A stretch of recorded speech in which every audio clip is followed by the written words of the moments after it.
Hello, my name is Daniel Shattuck. My name is Ross Naxel. And I'm Patrick O'Donoghue. And our project is the Tesla Coil and Plasma Speaker sound system. And what we're going to do today is make a nice music sound system that is really cool. What we're going to do is incorporate a Tesla coil, a plasma speaker, and use the lightning output from these two devices to create sound and music. And this combination we found has not been done before, so it's brand new. And in our research, we also found that we need to make this safe because the Tesla coil is a very high voltage device which outputs a lot of long currents which could become very dangerous. So we'll need to include safety in our design as well as the cool factor, and our final object would be something that we would be able to put on display. Here are some of our customer and engineering requirements. Our first requirement is that the system is very easy to use and maintain. We will accomplish this firstly by using a standard 3.5mm audio jack. This will ensure that any standard audio source such as an iPod or a laptop can be used with the system. We will also use wall power, 120 VAC in the US. This will ensure that we can plug the system in using several wall outlets in any building in the US and it will still function properly. Our second requirement is that the system is safe. We need to do this because Tesla coils produce a very large EM field and work on very high voltages, and the plasma speakers arcs have very high currents. So in order to mitigate this, the Tesla coil spark length will be limited to 24 inches, and we will create an enclosure for the plasma speakers that will not allow people to come within 4 inches of the arc.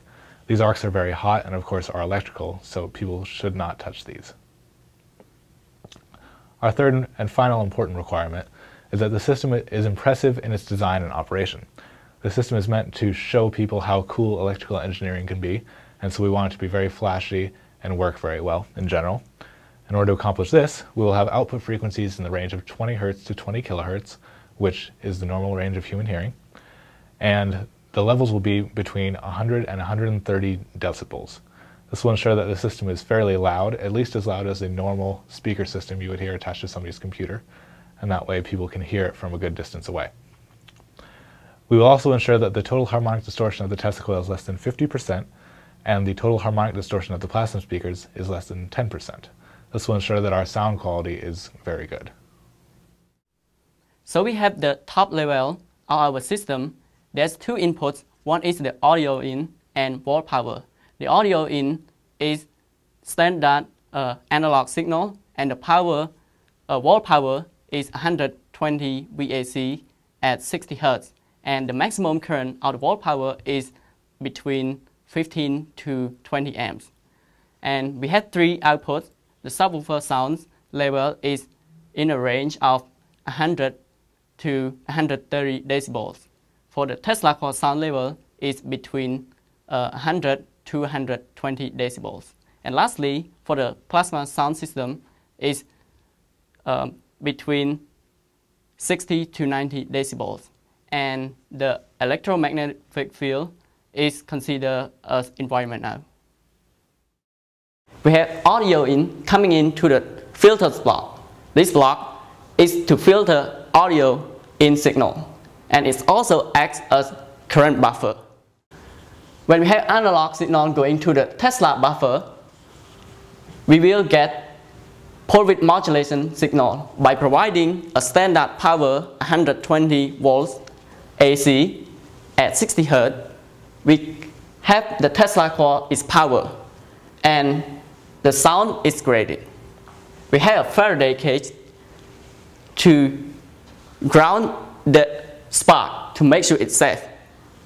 Similar to Tesla coil, the plasma speaker will have analog signal at high frequency, and by providing a standard wall power to the plasma power supply, it will turn on the plasma speaker.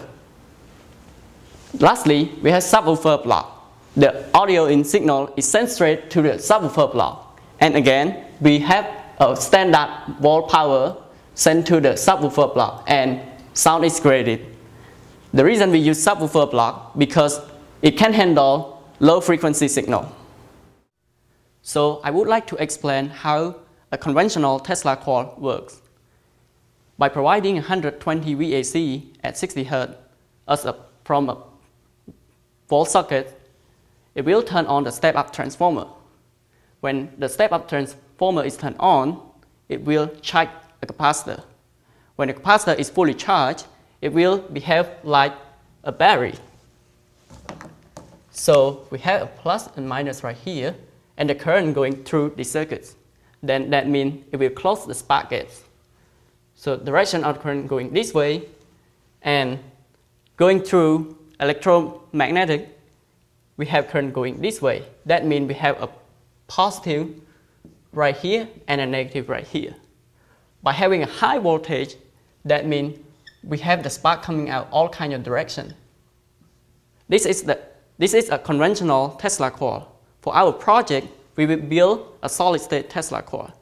So the difference is the spark gate. We will replace the spark gate by semiconductors. So now we understand how the Tesla power supply and Tesla coil works. So we have Tesla buffer. The analog signal is sent to Tesla buffer, and then it converts the signal into pole width modulated signal. It is a switching mechanism. It adds the frequency of the music. It turns on and off very fast, and this power will send to the Tesla coil. By having that power sent to Tesla coil, the Tesla has sounds. The Faraday cage is simply looking at the top of the toroid and all the spark coming out all kind of direction. So we want to make sure it's safe, so we put the Faraday cage to ground the spark. And in general, the Faraday cage is simply a chicken wire. So now I'm going to tell you how we create sound using electrical arcs. As I said earlier, we have a pulse width modulated signal that's coming into our Tesla coil. When this is a logic high, we get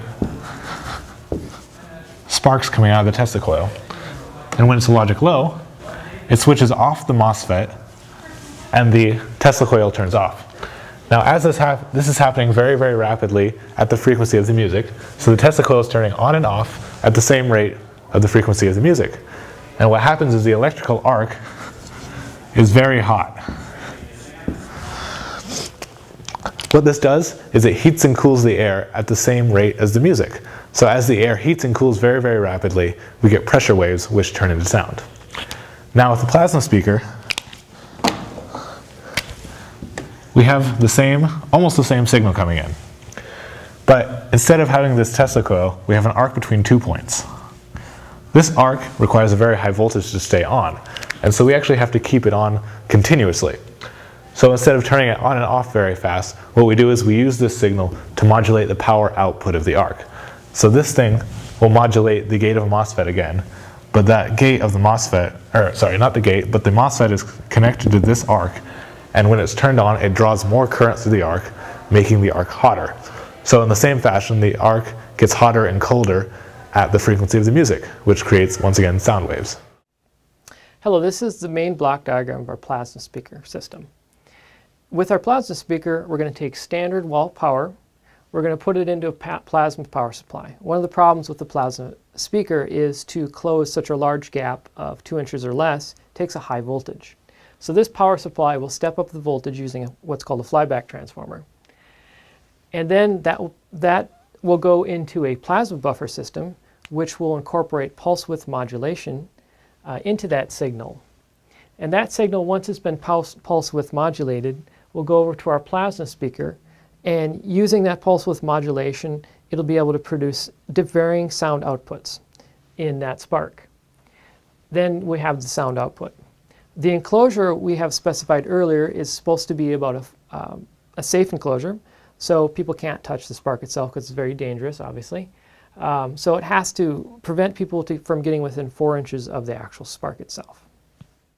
And here is our project timeline. We start off with a design presentation in week 8, the design review, and then we start ordering our parts on our new design in week 11. In week 13, we start the breadboard of our initial designs. In 14, when we figure out what errors are on the breadboards, we then review those and finalize our designs. In week 15, we prototype after we figured it out from the breadboarding. Then we do a prototype presentation to our customer. This is critical at this point because we have to prove our design works and we may get additional funding. In week 17, we construct a final design, and then in week 20, we complete.